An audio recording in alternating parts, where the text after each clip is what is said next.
Hello and welcome to the Cryptocurrency News channel. There is an organization out there that wants to limit crypto influencers, but also wants to limit every retail trader's ability to actually buy crypto. Maybe even to make you take a test to make sure you are financially aware enough.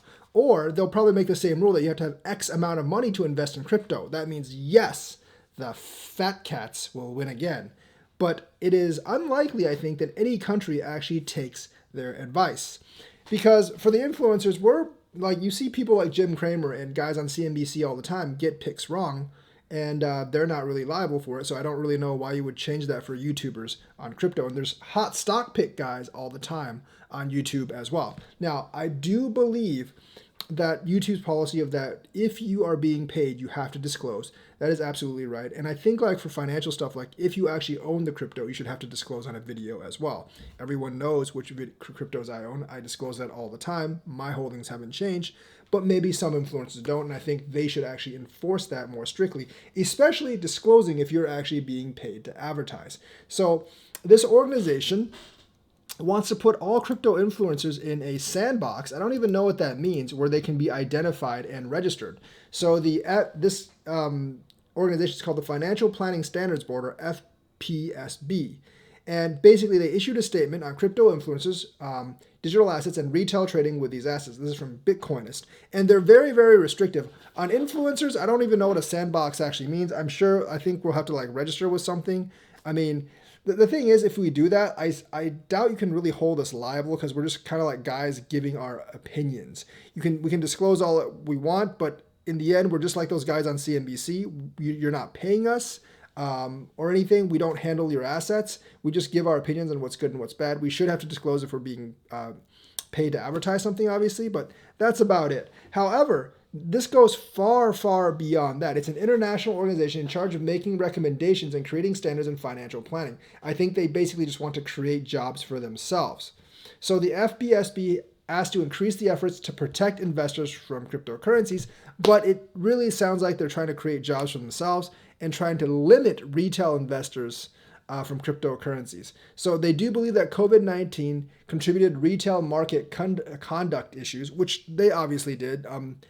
COVID-19 really blew the market up, and there was a lot of scams.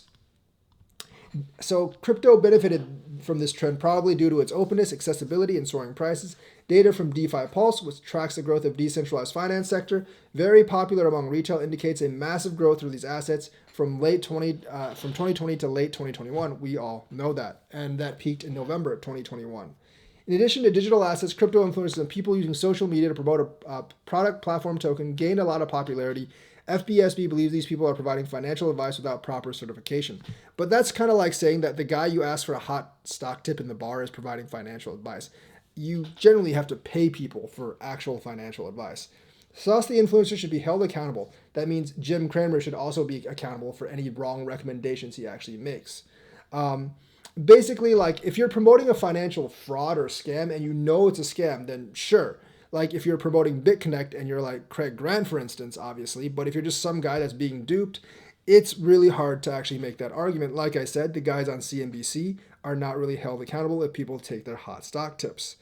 But they also want to make people take a test to access trading platforms. And this is much more devastating for crypto because people would actually have to pay to go to a testing center in order to actually access trading platforms to trade crypto. I do actually think this would make the rise of DEXs even faster than they actually are. People would find some way to actually get around this. So the thing is, like, this would greatly restrict the amount of people that are actually allowed to access crypto.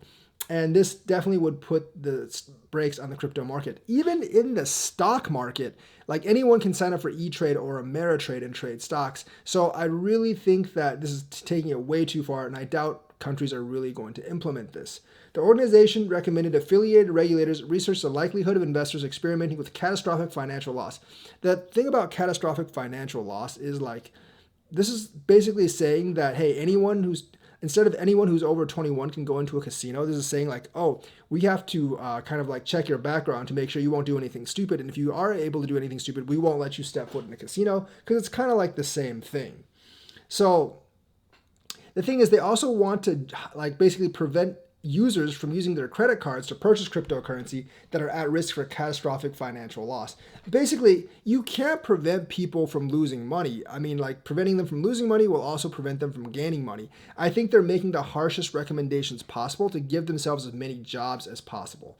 The FPSB even went so far as to recommend regulators implement a safe breaker, which is like asinine, which is a mechanism that would prevent people from purchasing these assets for a certain time, and to ask retail investors to take a financial knowledge test.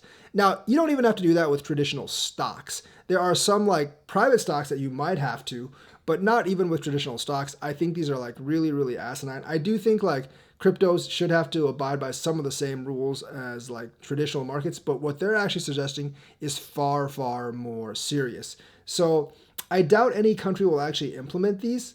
But the thing is, like they seem to be more aimed at stopping people from investing in digital assets rather than protecting them. And they seem to want to make financial assets the realm of the fat cats again. So we don't really want this to happen. The crypto influencer part, I do actually think they should enforce more tightly that you have to disclose before you actually advertise for someone. And you should have to disclose your earnings, not your earnings, like you should have to disclose like if you actually own a coin or not when you talk about it. But outside of that, I really don't think like they can really do anything more. Or they would have to revisit the entire financial sector and visit like all the traditional financial people that give hot tips on like, on all the CNBC and other financial channels. And they would be liable as well when they're just giving their opinion, because that's really what crypto influencers are. We're just giving our opinion because you don't pay us, and most of us don't have the certification anyways. So that's kind of what it is right now. I hope countries don't take up the FPSB's suggestion because that would actually ban a lot of people from digital assets, and I'm not really sure how many people could pass this test that they're suggesting. So that's the news for today. Let me know what you think. Like and subscribe. Hit that bell notifications button. Thank you and have a nice day.